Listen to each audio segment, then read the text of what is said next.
Morning students. जैसे कि हम कंटिन्यू कर रहे हैं हमारा चैप्टर बिजनेस सर्विसेज, इसमें हम डील कर रहे थे इंश्योरेंस के बारे में और हमने डील किया था प्रिंसिपल्स ऑफ इंश्योरेंस। इंश्योरेंस क्या है? एक कॉन्ट्रैक्ट होता है टू पार्टीज के बीच में, इंश्योरर एंड इंश्योर्ड के बीच में, जिसमें क्या है जो इंश्योरर है वो क्या है गारंटी करता है क्लेम करने के लिए या लॉस को गुड बनाने के लिए on happening of the event. अगर मतलब कि इंश्योर्ड पर्सन यानी कि जिसने इंश्योरेंस करवाया है उसका अगर कोई लॉस होता है तो जो इंश्योरेंस कंपनी है वो क्या है क्लेम करती है, उसके रिस्क को मिनिमाइज करती है, इसको हम बोलते हैं इंश्योरेंस। इसमें हमने देखो प्रिंसिपल ऑफ इंश्योरेंस रीड किए थे, ठीक है, जैसे कि principle of utmost good faith, principle of insurable interest, principle of indemnity, principle of contribution, principle of subrogation and principle of mitigation of loss. इनके बारे में हमने रीड किया था। और एक और प्रिंसिपल था प्रिंसिपल ऑफ कोजा प्रोक्सिमा, ठीक है। तो आज हम करने जा रहे हैं इंश्योरेंस एंड एश्योरेंस के बीच में। अब ये दोनों टर्म्स देखो सिमिलर लगती हैं, एक जैसी लगती हैं कि क्या फर्क है इंश्योरेंस और एश्योरेंस में। बोलने में हम क्या है एश्योरेंस क्या दें या इंश्योरेंस क्या है, बट इन दोनों में एक माइनर डिफरेंस है। देखो इंश्योरेंस में इन it the insured must suffer A loss due claim compensation, कि इंश्योरेंस में क्या है जो इंश्योर्ड पर्सन है उसको कुछ क्या लॉस होना जरूरी है ताकि क्या है वो अपने कंपनसेशन को क्लेम कर सके। बट इंश्योरेंस के केस में क्या होता है in insurance in it the sum assured is bound to be paid whether insured suffer a loss or not।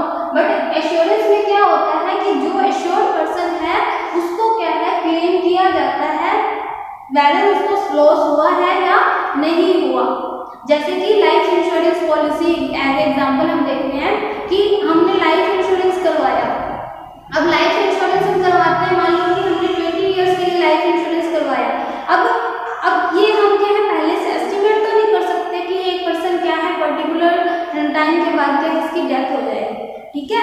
ऐसा एस्टिमेट लाइफ इंश्योरेंस के केस में नहीं किया जा सकता। तो अब हमने लाइफ इंश्योरेंस जब 20 इयर्स के लिए करवाया तो after the maturity of the period यानी कि जब 20 इयर्स कंप्लीट हो जाएंगे तो क्या है वो पर्सन जिसने भी लाइफ इंश्योरेंस पॉलिसी ली है वो श्योर है कि आफ्टर 20 इयर्स क्या है उसकी अमाउंट क्या है रिकवर हो जाएगी, उसको बोलेंगे एश्योरेंस। अब इसमें क्या है रिस्क क्या होता है एश्योरेंस में सर्टेन होता है, मतलब कि लाइफ इंश्योरेंस क्या होता है ना कि डेथ होगी। अगर हम उसने होल लाइफ इंश्योरेंस पॉलिसी ली है तो आफ्टर डेथ उसको क्या है अमाउंट मिलेगी, और अगर उसने एंडोमेंट पॉलिसी ली है तो after the maturity of the period क्या है जो एश्योरेंस कंपनी है उसको क्या है क्लेम करना पड़ेगा। बट इंश्योरेंस में क्या है रिस्क क्या होता है अनसर्टेन होता है। अब हमने फायर इंश्योरेंस लिया, मैरिन इंश्योरेंस लिया, तो इसमें क्या है या थेफ्ट इंश्योरेंस लिया, इस केस में क्या है अब रिस्क अनसर्टेन है, फायर को लग भी सकती है, फायर की वजह से हमारा लॉस हो भी सकता है और हो सकता है कि फायर ना लगे। तो हैपनिंग ऑफ इवेंट क्या है सर्टेन नहीं होता, अनसर्टेन रहता है कि लॉस हमें हो भी सकता है और नहीं भी, इसको बोलेंगे इंश्योरेंस। इसमें जैसे फायर इंश्योरेंस, मैरिन इंश्योरेंस और इंश्योरेंस किस केस में होता है जैसे कि लाइफ इंश्योरेंस के केस में। इनमें देखो इन इंश्योरेंस का compensation is paid only on happening of an event, कि इसमें क्या है कंपनसेशन कब पे किया जाता है हैपनिंग ऑफ एन इवेंट, कि जब क्या है कोई इवेंट होगा कि फायर ब्रेक आउट हुई, लाइटनिंग की वजह से हमें कोई क्या है हमारा लॉस हुआ, तभी क्या है हम क्लेम कर सकते हैं। बट एश्योरेंस में क्या है चाहे हमें लॉस हो चाहे ना हो after the maturity of the period या जब भी क्या है मान लो कि किसी पर्सन की डेथ हो जाती है तो उसके बाद उसको क्या है जो भी उसकी अमाउंट एश्योर्ड है उसको क्लेम कर दी जाएगी।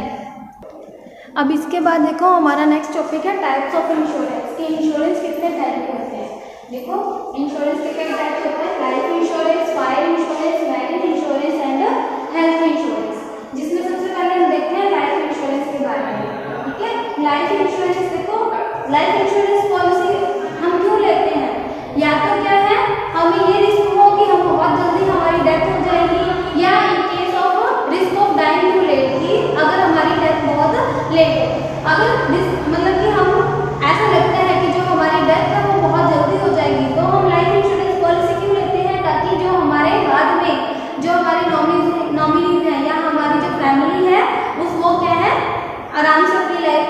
कर सके, या अगर हमें ऐसा लगता है risk of dying too late, तो हमारी ओल्ड एज में हमें क्या है एक सपोर्ट मिल सके, इसलिए हम क्या लेते हैं लाइफ इंश्योरेंस पॉलिसी लेते हैं। अब लाइफ इंश्योरेंस पॉलिसी भी आगे 2 टाइप्स की होती है, whole life insurance and endowment life insurance policy.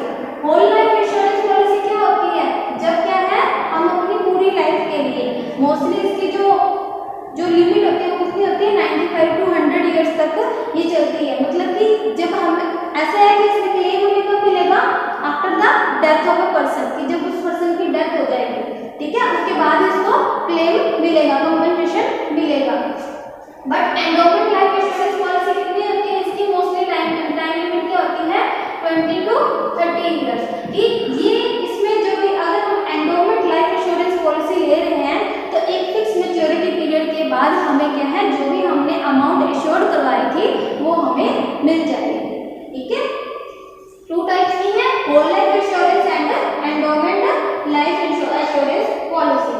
और लाइफ इंश्योरेंस पॉलिसी में जो भी इंश्योर्ड पर्सन होता है उसको क्या है एक फिक्स्ड अमाउंट ऑफ प्रीमियम क्या है पे आउट करनी पड़ती है इंश्योरर को, और वो जो अमाउंट ऑफ प्रीमियम है वो हम monthly, quarterly, half yearly, annually किसी भी तरीके से पे आउट कर सकते हैं।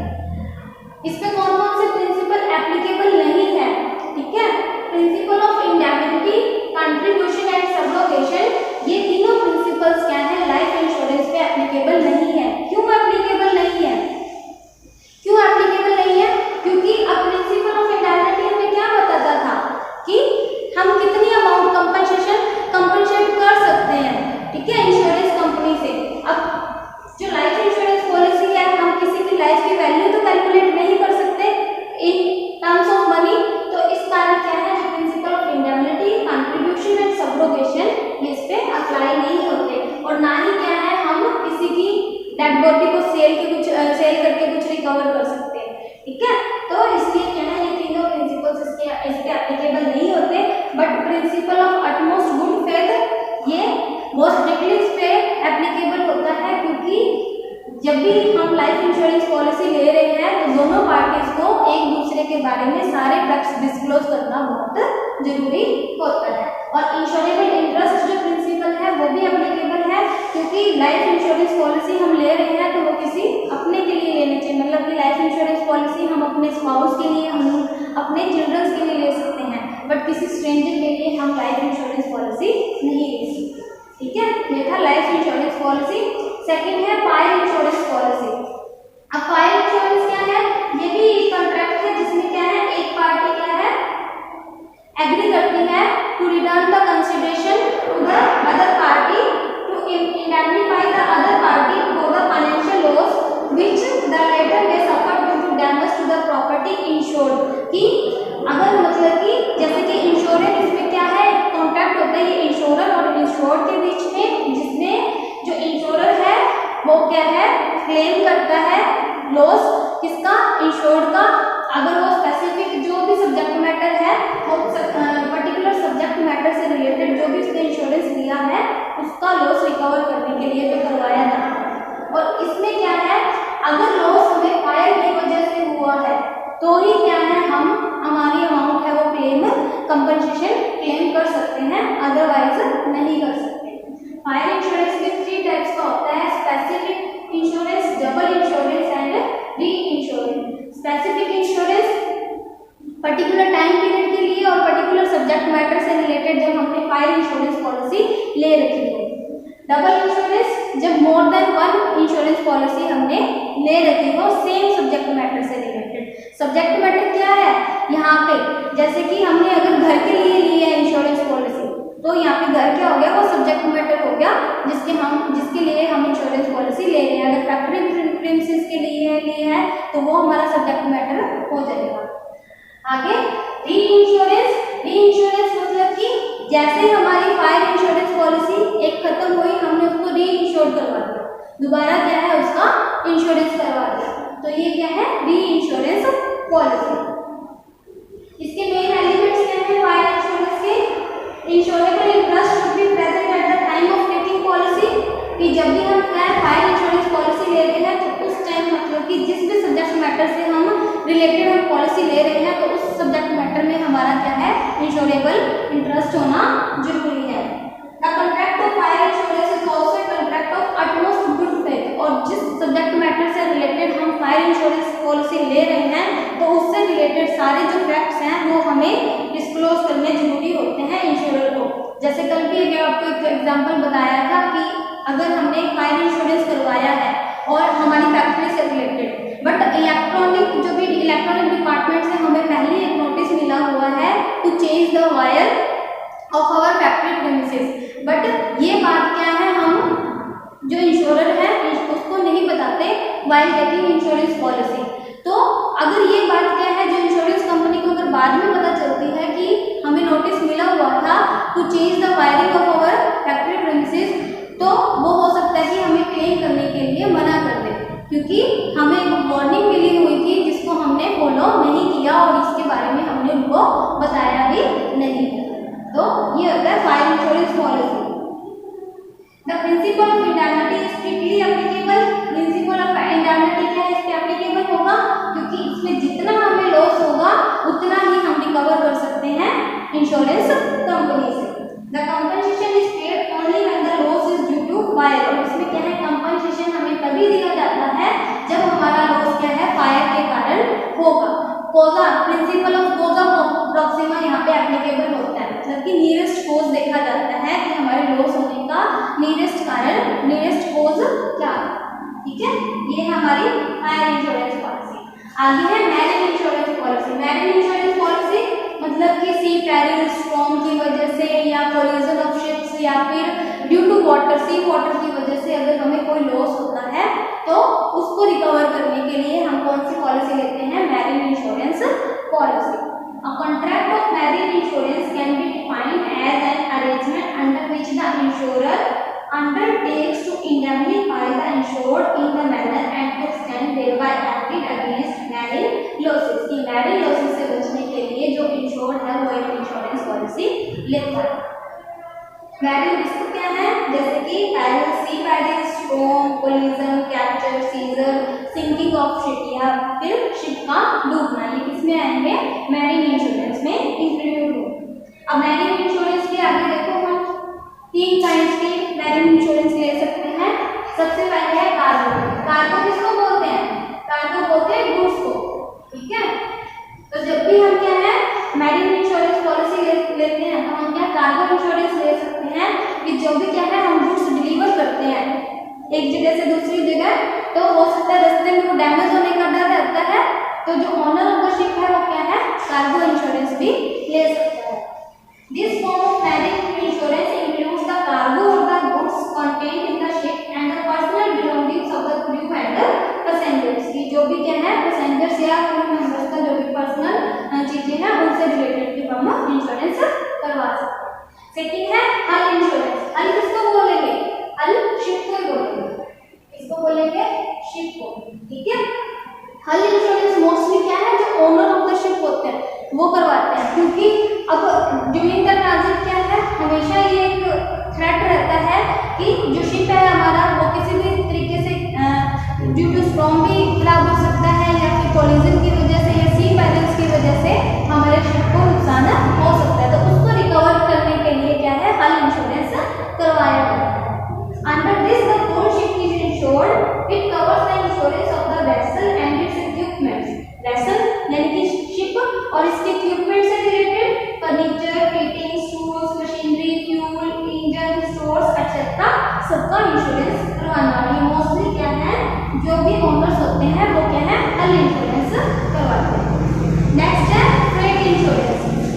फ्रेट क्या होता है, किसको बोलते हैं, किराया मोस्टली जो रिकवर करते हैं। अब जो मोस्टली जो गुड्स के ओनर होते हैं वो क्या है फ्रेट को पेजेस करते हैं ऑन डिलीवरी ऑफ गुड्स की। जब क्या है गुड्स क्या डिलीवर हो जाती है उसके बाद ही वो क्या है रेंट वगैरह उसका पे करते हैं।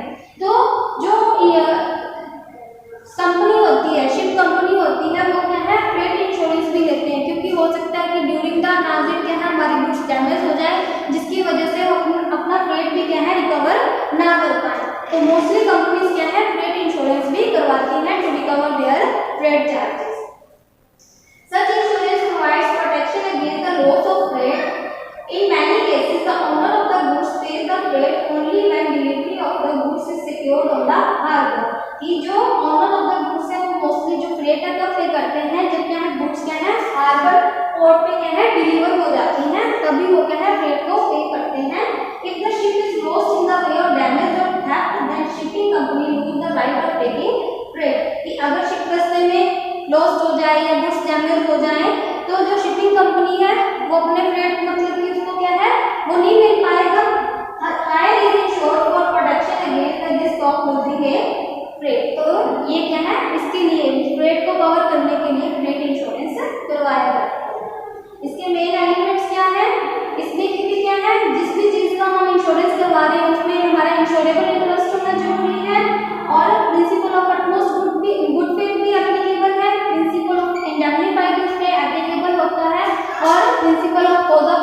कि जो भी हमारा लॉस है उसका नियरेस्ट कॉज यहाँ पे देखा जाएगा।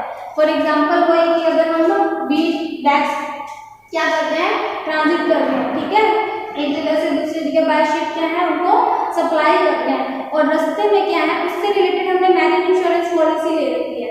और रास्ते में क्या है, जो रैट शिप में रैट होने की वजह से रैट है वो वीट बैग्स में होल कर देते हैं, तो इससे जो हमारा वीट है वो क्या है खराब हो जाता है। तो इस केस में क्या है, इंश्योरेंस कंपनी है वो क्लेम नहीं करेगी, क्योंकि यहाँ पे जो हमारा लॉस हुआ है वो रैट्स की वजह से हुआ है, ना कि सी वाटर की वजह से। अगर ऑन द अदर हैंड अगर वही रैट्स क्या है हमारे शिप में होल कर देते हैं और सी वाटर क्या हमारे शिप में एंटर हो जाता है और फिर हमारे वीट बैग्स हैं वो खराब हो जाते हैं, स्पॉइल हो जाते हैं, तब क्या है हम मैरिन इंश्योरेंस के लिए अपनी जो क्लेम है उसको रिकवर करने के लिए इंश्योरेंस कंपनी से कंपनसेट कर सकते हैं हमारी अमाउंट, ठीक है। ये है मैरिन इंश्योरेंस। आगे है हेल्थ इंश्योरेंस। हेल्थ का इंश्योरेंस क्या है, it provides for payment of medical expenses in case of illness of the insured person and his family. Health insurance क्या करता है, हमें मेडिकल एक्सपेंसेस के लिए पेमेंट प्रोवाइड करता है इन case of the illness of the insured, कि अगर जिसने भी इंश्योरेंस करवाया है अगर किसी कारणवश वो बीमार है या उसके फैमिली मेंबर्स बीमार हैं। It provides the following types of coverage. Health insurance में हम किस तरीके की कवरेज कर सकते हैं, expenses of hospitalisation and doctor services, की हॉस्पिटल्स का जो भी खर्चा वगैरह है वो भी हम रिकवर कर सकते हैं। और जैसे कि कोई सडन डिजास्टर अगर आ जाता है या कोई अचानक बीमार पड़ जाता है तो उससे रिलेटेड एक्सपेंसेस भी हम क्या है हेल्थ इंश्योरेंस के अंदर रिकवर कर सकते हैं। और जो भी एक्सपेंसेस होते हैं हमारी जो मेडिकल ट्रीटमेंट है या जो मेडिसिन वगैरह पे उनसे रिलेटेड मतलब उनको कवर अप कर सकते हैं। और disability income, it replace the income lost by the insured while the insured is unable to work, कि तब हमारी इनकम रिप्लेस करना कि जब क्या है जो इंश्योर्ड पर्सन है वो अनएबल है काम करने के लिए, डिसेबल हो गया है काम करने के लिए, तो उससे रिलेटेड हम हेल्थ इंश्योरेंस ले सकते हैं। ये थे हमारे टाइप्स ऑफ इंश्योरेंस। 4 तरह के इंश्योरेंस थे, life insurance, fire insurance, marine insurance and health insurance, जिनके बारे में हमने स्टडी किया। जो इससे नेक्स्ट टॉपिक है कम्युनिकेशन, वो आपके सिलेबस से कट हो चुका है, सो हमारा चैप्टर यहीं पे कंप्लीट होता है। आप इस चैप्टर को ध्यान से रीड करें और कहीं पे भी कोई डाउट है तो पूछें।